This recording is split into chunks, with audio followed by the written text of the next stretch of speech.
പൊന്നു പ്രേക്ഷകരെ, നടുക്കുന്ന ഒരു പ്രൊമോ വന്നിട്ടുണ്ട്. നമ്മുടെ ലാലേട്ടന്റെ പ്രൊമോ. അതായത് ബിഗ് ബോസ് അഗ്നിപരീക്ഷയിൽ നമ്മുടെ ലാലേട്ടൻ ഉണ്ട്. ആ ഒരു പ്രൊമോ ഞാൻ വെച്ചു തരാം. അതിനുശേഷം ഉറപ്പായിട്ടും ഈ സീസണിൽ പോകുന്ന ഒരു 12 പേരുടെ ലിസ്റ്റ് ഞാൻ തയ്യാറാക്കിയിട്ടുണ്ട്. ഏകദേശം ശരിയാണ്, ഒരു 8 പേര് ഉറപ്പായിട്ടും, ഞാൻ പറയുന്ന 12-ൽ 8 പേര് ഉറപ്പായിട്ടും ബിഗ് ബോസിലേക്ക് പോകും പൊന്നു പ്രേക്ഷകരെ. അതിനുശേഷം റിണി ബിഗ് ബോസിലേക്ക് പോകുമെന്ന നടുക്കുന്ന വാർത്തയാണ് വരുന്നത്. റിണി പോയി കഴിഞ്ഞാൽ എന്താണ് സംഭവിക്കുക? ക്ലിയറായി കൃത്യമായിട്ട് ഞാൻ പറഞ്ഞുതരാം. ഓക്കെ, നമുക്ക് വിഷയത്തിലേക്ക് അടക്കാം. ആ ഒരു പ്രൊമോ ഞാൻ വെച്ചു തരാം. പൊന്നു പ്രേക്ഷകരോട് ഒരു കുഞ്ഞു കാര്യം പറയാം. ബിഗ് ബോസ് ഹൗസിൽ എന്തൊക്കെ നടക്കുന്നുണ്ട് അതിന്റെ വീഡിയോ ദൃശ്യങ്ങളൊക്കെ ഞാൻ നിങ്ങളിലേക്ക് എത്തിക്കാം. ഓക്കെ, വോയിസ് ക്ലിപ്പുകൾ എല്ലാം ബിഗ് ബോസ് സംബന്ധിച്ച് A to Z എൻ്റെ ചാനലിൽ വരുന്നതായിരിക്കും, ആയുസ് ഉണ്ടെങ്കിൽ. ഓക്കെ, അപ്പൊ എല്ലാവരും ഒന്ന് ലൈക്ക് ചെയ്യണം, ഒന്ന് സബ്സ്ക്രൈബ് ചെയ്ത് ഒന്ന് വെച്ചേക്കണേ. നമുക്ക് ആദ്യം ഇന്ന് വന്ന ഏറ്റവും അവസാനം വന്ന പ്രൊമോ ഒന്ന് കണ്ടു നോക്കാം. ഓക്കെ, ഒരു തവണ കൂടി ഞാൻ നിങ്ങളെ ഉപയോഗിക്കും. But this time you will play the game knowing my rules. അറിയേണ്ടത് മാത്രം അറിയേണ്ട സമയത്ത് നിങ്ങൾ അറിഞ്ഞിരിക്കും. ഓക്കെ, ഇത് നമുക്ക് ബോണസ് ആണ്. ബിഗ് ബോസിന്റെ പ്രേക്ഷകർക്ക് ബോണസ് ആണ്. നമ്മുടെ ലാലേട്ടൻ അഗ്നി പരീക്ഷയിൽ ഉണ്ട് എന്ന് പറയുമ്പോൾ അത് ഭയങ്കര സംഗതി തന്നെയാണ്. ഓക്കെ, നമുക്ക് അടുത്ത പ്രൊമോ പെട്ടെന്നൊന്ന് കണ്ടിട്ട് അതിന് ശേഷം പ്രഡിക്ഷനിലേക്ക് പോവാം. ഓക്കെ,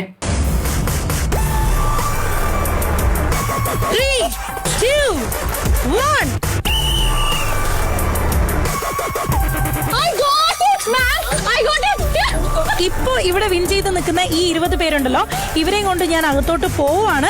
നിങ്ങളുടെ കാര്യം എന്താണെന്ന് സത്യമായിട്ട് എനിക്ക് അറിഞ്ഞുകൂടാ. ഓക്കെ, ഇവിടെ റിനീഷ പറയുന്നുണ്ട് 20 പേര് വിജയിച്ചു, 20 പേര് തോറ്റു എന്ന്. നമ്മൾ വിചാരിക്കുന്നത് 20 പേര് പുറത്തായി എന്ന്. അങ്ങനെയല്ല, ഇതൊരു വലിയൊരു ഷോയാണ്. അഗ്നിപരീക്ഷ ഏകദേശം 10 എപ്പിസോഡായിട്ട് ചുരുങ്ങിയതുണ്ടാവും. ആരും പുറത്തായിട്ടൊന്നുമില്ല. അതൊരു ഗെയിമിന്റെ ഭാഗമായിട്ട് നമ്മുടെ ലാലേട്ടൻ അവർക്ക് വീണ്ടും ഒരു ചാൻസ് ഒക്കെ കൊടുക്കുന്നുണ്ട്. ഓക്കെ, നമുക്ക് അത് നാളെ എന്തായാലും നമുക്ക് ലൈവായിട്ട് കാണാം അഗ്നിപരീക്ഷ എപ്പിസോഡിലൂടെ. ഓക്കെ പൊന്നു പ്രേക്ഷകരെ, നമുക്ക് ബിഗ് ബോസിലേക്ക് ആരൊക്കെ പോകുമെന്നുള്ള ആ ഒരു ലിസ്റ്റിലേക്ക് അടക്കാം. നമ്മുടെ ലിസ്റ്റിൽ ഒന്നാമതായി വരുന്നത് ബാലാജിയാണ്. ഓക്കെ, ബാലാജി ഉറപ്പായിട്ടും ബിഗ് ബോസ് സീസൺ 8-ൽ ഉണ്ടാവുമെന്നാണ് നല്ല രീതിയിലാണ് പ്രഡിക്ഷൻ വരുന്നത്. ഏകദേശം 80-90% കൺഫേം ആണ്. ഓക്കെ, നമുക്ക് രണ്ടാമതായി വരുന്നത് ലക്ഷ്മി നക്ഷത്രയാണ്. എൻ്റെ പൊന്നു പ്രേക്ഷകരെ, ലക്ഷ്മി ഇത്രയും വലിയൊരു ഉഡായിപ്പോ. അതായത് ലക്ഷ്മിയുടെ മൈൻഡ് ഗെയിമാണ്. അതായത് ബിഗ് ബോസ് ഹൗസിലേക്ക് കയറിയിട്ടില്ല, ഇപ്പൊ തന്നെ ഗെയിം കളിക്കാൻ ലക്ഷ്മി തുടങ്ങി. വല്ലാത്ത സാധനം തന്നെയാണ്. അതായത് ഈ പറയുന്ന അനീഷിനെ എന്തുകൊണ്ട് ഇന്റർവ്യൂ കൊടുത്തു ലക്ഷ്മി നക്ഷത്ര? ലക്ഷ്മിക്കറിയും. അനീഷിന് അത്യാവശ്യം അനുമോൾക്കും അനീഷിനുമായിരുന്നു സീസൺ 7-ൽ നല്ല രീതിക്ക് സപ്പോർട്ട് ഉണ്ടായത്. അന്നെങ്കിൽ അനീഷിനെ കൊണ്ടുവന്ന് ഇന്റർവ്യൂവിൽ ഇരുത്തി കഴിഞ്ഞാൽ ചില അനീഷിന്റെ ആരാധകർ ലക്ഷ്മിക്ക് വോട്ട് ചെയ്യൂന്നുള്ള ഉരിയിലാണ് എവിടെയോ ഉണ്ടായിരുന്ന അനീഷിന് 2 ഇന്റർവ്യൂ ആണ് ഈ പറയുന്ന ലക്ഷ്മി കൊടുത്തത്. പഠിച്ച കള്ളിയാണ്. അതിനുശേഷം അനുമോളെയും വിളിച്ചിട്ട് വീണ്ടും ഇന്റർവ്യൂ കൊടുക്കുകയാണ്. അതായത് ഇപ്പോൾ അനുമോൾ കിട്ടിയ ആ ഒരു സപ്പോർട്ട് ലക്ഷ്മി കിട്ടാൻ വേണ്ടിയിട്ടാണ്. ഒരു കാര്യം പറയാൻ, ലക്ഷ്മി നക്ഷത്ര കിട്ടത്തില്ല. അനുമോൾ വേറെയാണ്, ലക്ഷ്മി വേറെയാണ്. ഇപ്പോൾ അനുമോൾ കിട്ടിയ ആ ഒരു സപ്പോർട്ട് ലക്ഷ്മിക്ക് കിട്ടണമെങ്കിൽ ലക്ഷ്മി ബിഗ് ബോസ് ഹൗസിൽ നല്ല രീതിക്ക് കളിക്കേണ്ടി വരും. അന്നെങ്കിൽ ലക്ഷ്മിക്ക് വോട്ട് കിട്ടും. ഓക്കെ, അല്ലാതെ അനുമോള് ആദ്യം തന്നെ കുറെ പേർ ഇഷ്ടപ്പെട്ടു എന്ന് പറഞ്ഞിട്ടൊന്നും കിട്ടത്തില്ല. ഇത് ലക്ഷ്മിയുടെ മാസ്റ്റർ മൈൻഡ് കളിയാണ്. ഓക്കെ പൊന്നു പ്രേക്ഷകരെ, നമ്മുടെ ലിസ്റ്റിൽ മൂന്നാമതായി വരുന്നത് റിനി ആൻഡ് ജോർജ്. എന്താവും? അതായത് സോഷ്യൽ മീഡിയയിൽ ഏറ്റവും കൂടുതൽ ഹേറ്റുള്ള ഒരാളാണ് റിനി വന്നു കഴിഞ്ഞാൽ എന്താവും എനിക്കറിയത്തില്ല. ഒരു പാവപ്പെട്ട ചെറുപ്പക്കാരന്റെ ജീവിതം നമുക്ക് കിട്ടിയ വിവരം അനുസരിച്ചിട്ടാണ് അങ്ങനെ പറയുന്നത്. ഇപ്പോൾ രാഹുൽ മാങ്കൂട്ടത്തിനെ ഇഷ്ടപ്പെടാത്ത കുറെ പേരുണ്ടാവും. എന്നാൽ ഒരു കാര്യം പറയാം, അതൊരു കുടുക്കി കേസ് എന്നാണ് നിലവിൽ കിട്ടുന്ന വിവരം. എനിക്ക് പേഴ്സണലി അതിന്റെ ഫുള്ളായിട്ടുള്ള അവസ്ഥ എന്തെന്ന് അറിയത്തില്ല. പറയുന്നത് രാഷ്ട്രീയ ലാഭത്തിന് വേണ്ടിയിട്ട് റിനിയൊക്കെ കളിച്ച കളിയാണ്. രാഹുൽ മാങ്കൂട്ടത്തിനെ കൊടുക്കാൻ വേണ്ടിയിട്ട് റിനി ഒരു ആരോപണം പറഞ്ഞത് എന്നാണ് കിട്ടുന്നത്. അതുകൊണ്ടാണ് നോക്കൂ നിങ്ങൾ, ഇപ്പോൾ ഈ പറയുന്ന റിനി സോഷ്യൽ മീഡിയയിൽ എവിടെ പോയാലും, സോഷ്യൽ മീഡിയയിൽ എന്ത് പോസ്റ്റ് ഇട്ടാലും നെഗറ്റീവാണ്. ഇനിയിപ്പോൾ ബിഗ് ബോസ് ഹൗസിൽ പോയിട്ട് റിനി പോസിറ്റീവോ അത്ഭുതം സംഭവിക്കണം.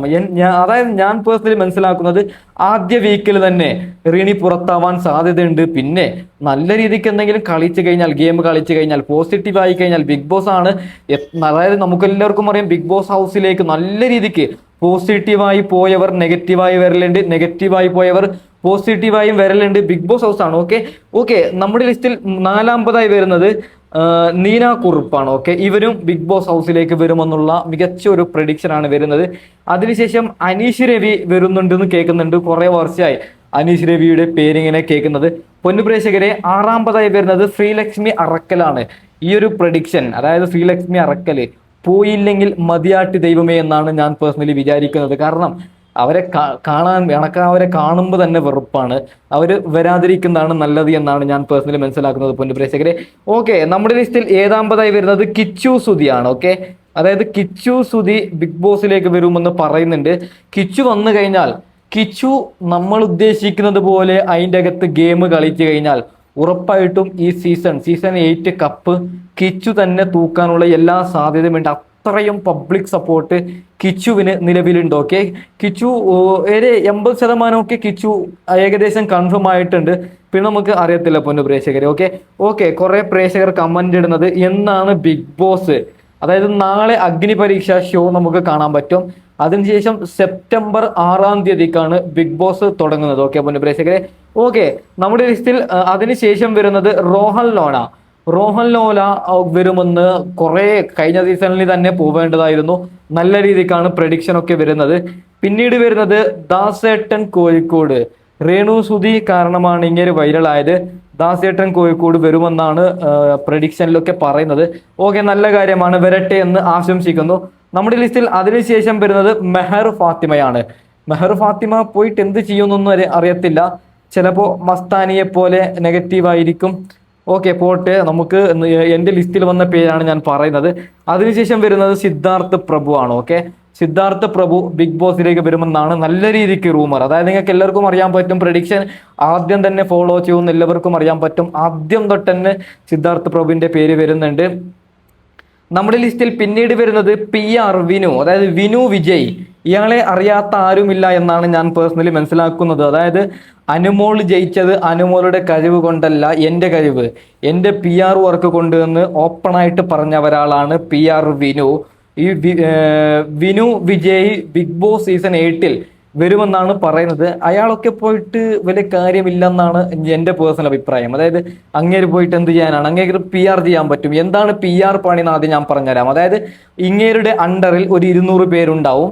ഇപ്പോൾ ഒരു പ്രൊമോ വന്നു കഴിഞ്ഞാൽ ഞാൻ ബിഗ് ബോസിലേക്ക് പോയി എന്ന് നിങ്ങൾ സങ്കല്പിക്കൂ. എന്നെ എങ്ങനെയാണ് ഇങ്ങേര് PR ചെയ്യുന്നത്? അതായത് ഇപ്പോൾ ഒരു പ്രൊമോയിൽ എൻ്റെ പേരുണ്ട്, അല്ലെങ്കിൽ ഞാൻ അവിടെ എന്തെങ്കിലും തീപ്പൊരി ആയിട്ട് എന്തെങ്കിലും സംസാരിക്കുമ്പോൾ ഇങ്ങേരുടെ 2-3 ഗ്രൂപ്പ് ഉണ്ടാവും, ഒരു 200-300 പേരുള്ള ഗ്രൂപ്പ്. ആ ഗ്രൂപ്പിലേക്ക് അവർ പ്രൊമോ അയക്കും. അപ്പോൾ അത് കാണുന്ന എല്ലാവരും അൽത്തു എന്ന് പറഞ്ഞിട്ട് നല്ല കമന്റ് ഇടണം. അങ്ങനെയൊക്കെയാണ് PR വരുന്നത്. PR വിനു അതിൻ്റെ അകത്ത് പോയിട്ട് കാര്യമില്ല എന്നാണ് തോന്നുന്നത്. PR വിനു പോകുന്നുണ്ടെന്നാണ് നമുക്ക് ഇതിൽ നിന്ന് മനസ്സിലാക്കുന്നത്. നമ്മുടെ ലിസ്റ്റിൽ അതിനുശേഷം വരുന്നത് രാഹുൽ ഈശ്വറിന്റെ പേരും വരുന്നുണ്ട്. രാഹുൽ ഈശ്വർ ഒക്കെ പോയി കഴിഞ്ഞാൽ അതിൻ്റെ അകത്ത് എങ്ങനെ ഗെയിം കളിക്കുമെന്ന് എനിക്ക് പേഴ്സണലി അറിയത്തില്ല. നമുക്ക് കാണാം. നാളെ അഗ്നി പരീക്ഷയാണ്. നാളെ തൊട്ടാണ് ബിഗ് ബോസിന്റെ മൈൻ പരിപാടികൾ, വീഡിയോസുകളൊക്കെ നമ്മൾ കൊണ്ടുവരുന്നത്. അപ്പോൾ തൽക്കാലം വൈൻഡപ്പ് ചെയ്യുകയാണ്. അടുത്ത വീഡിയോ ആയി ഇടാൻ വരാം. ബൈ.